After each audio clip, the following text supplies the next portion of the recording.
trouble in high heels. Kiss now, die later. These are the players who bring you this widely discussed story of an obsession for beauty that becomes a passion for murder.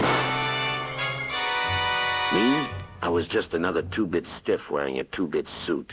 Let's talk about me. A 9-to-5 chump, punching a time clock, nursing a warm beer. A kind of sap who believed in clean breaks. Cheap suit, cheaper hopes. I always figured one day I'd claw my way up to something that didn't smell like failure. Turns out, fate had a different plan for me. It's funny how that works, isn't it? Fate sometimes blows into your life like a .45 slug through a plate glass window. The exciting story, which gripped the readers of Good Housekeeping magazine, now spins its fascinating plot on the screen. It was late and I was ready to go back to my cold flat, but another drink sounded better. That's when a .45 slug came into my life. She was wearing a white dress, clinging to her like wet sin. She was the kind of dame that could make a guy suck cyanide in Sing Sing prison. She told me she was in a jam thicker than a fog on the waterfront. Said she needed a right guy who wasn't afraid to get his hands a little dirty just this once.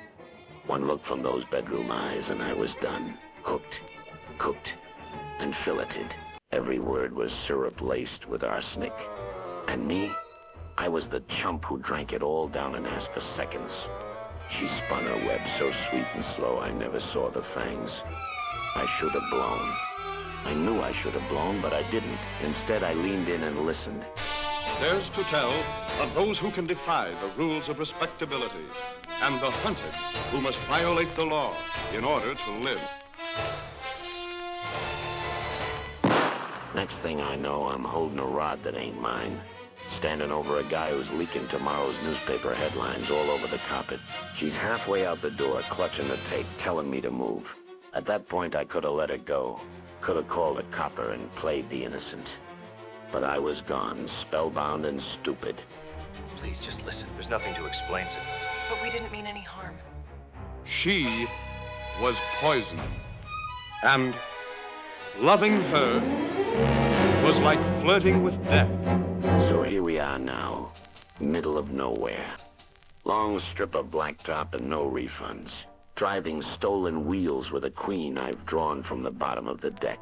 Every mile feels like another nail in my coffin. Every pump came with a pair of eyes and too much curiosity. The sirens were still echoing in my head.